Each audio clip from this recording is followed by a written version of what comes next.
Lucky is tripping. She's having dreams about pulling out axes.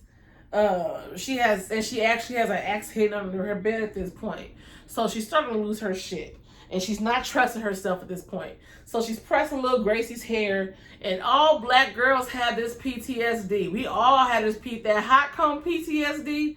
When she burnt that baby on her neck, oh, I felt it. Oh, I was so, that whole time she was pressing her. Oh, I was like this the whole time she was pressing her. I was holding my ear. You know how you gotta hold your ear?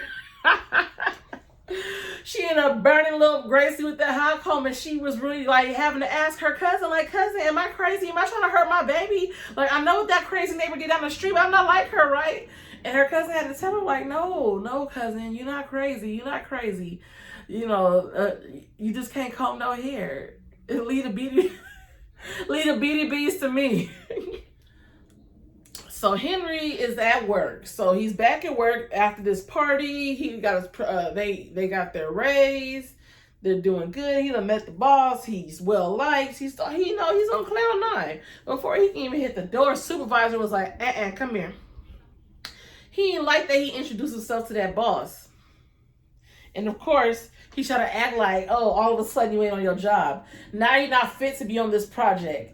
Now we're going to have to give you a demotion and take you off this project. That means he ain't getting this bonus now. See, white folks don't like when you take initiative.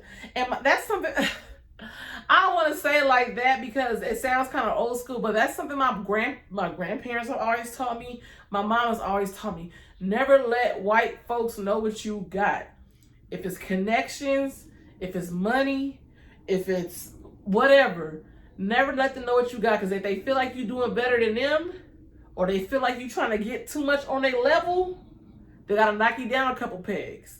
They don't like to see you doing better than them, as good as them. They like you right up under them.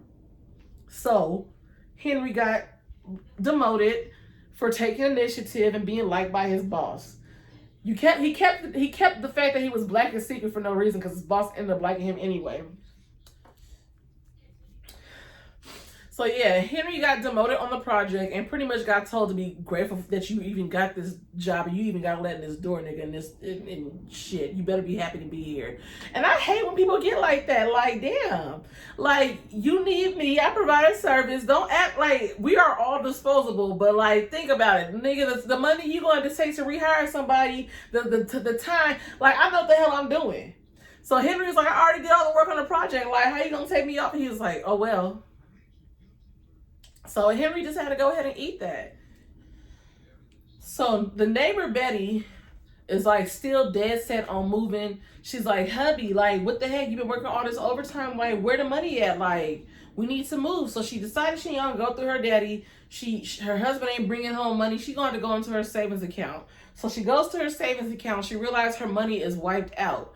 And she's like, how's her money wiped out? She has the money joint with her husband. So her husband has been wiping her out this whole time and left her with like, from like $9,000 down to like a couple $100s. And you know, back in them times, shit, $9,000 is a lot. Shit, you could probably buy a whole house that much. I don't know, I'm just playing. I don't know how much it was back then. But it was a lot, I'm sure. But just, shit, I don't care. In today's money, if I have $9,000, you leave me down with some hundreds, bitch, I'm kicking your ass. I'm kicking your ass. I'm going to try my hardest. I'm going to try my damnedest to kill you. I am. So Henry is fuming at this point. He's home. He's sitting back thinking on his demotion. He's like, what the heck? I can't let this shit go. So his little imaginary friend, the little black-faced minstrel, whatever you call him, he's sitting here like, what you gonna do? Like, this dude is taking money out your house, like taking food out your kid's mouth. You can't let this shit happen. So he's sitting here thinking like, you know, like you're keeping me from being the man I'm supposed to be to my family. Like, I gotta do something about it. So Henry grabs the burner and he go down to the boss's house. So the boss turns out not to be there. So while he's in front of the boss's house, a neighbor walks by like, what you doing in this neighborhood, nigger? Like, what you doing around these parts? And so Henry's like, look, I'm not having a good day. Like, leave me alone. And dude, this will not leave me alone. Leave Henry alone. So Henry had to show his ass. Henry knocked that white boy out for asking too many questions. And that just goes to show you never know. White folks, when you sitting here trying to pull that little Karen shit, you never know what's going on beyond this moment. What's going on in the back of a man's head? Henry was ready to go kill a man, and here this man going being nosy, not even minding his own business, and now he got to get knocked out. He lucky he didn't get shot his goddamn self. He lucky he didn't eat that boss's bullet. Shit. And then Lucky was on the same page as Henry. Like, they was both on some fuck this shit that day. So Lucky's on her way home. Her neighbors decided to him her up about the shit that they left hanging, all the little nicklets and graffiti and paraphernalia they left all on the house. Because I decided to own this shit. When are you gonna clean the neighborhood? We're tired of looking at this. Bitch, you take it down. Shit. The audacity of white folks. You gonna sit here and do this to me, then you gonna sit here and tell me that you tired of looking at me, you ready for me to clean this shit up? And Lucky did exactly what she was supposed to do. She slapped the dog shit out that bitch. Shit. I felt that on my lip a little bit too when she did that shit. And it wasn't nothing Betty could do.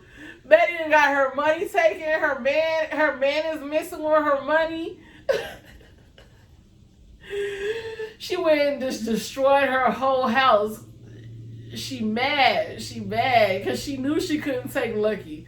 Lucky slapped the dog fuck out of her. She knew she couldn't take her. So she went and did what she could do best. She went and had out that damn wallpaper. Yes, you better go with your match, girl.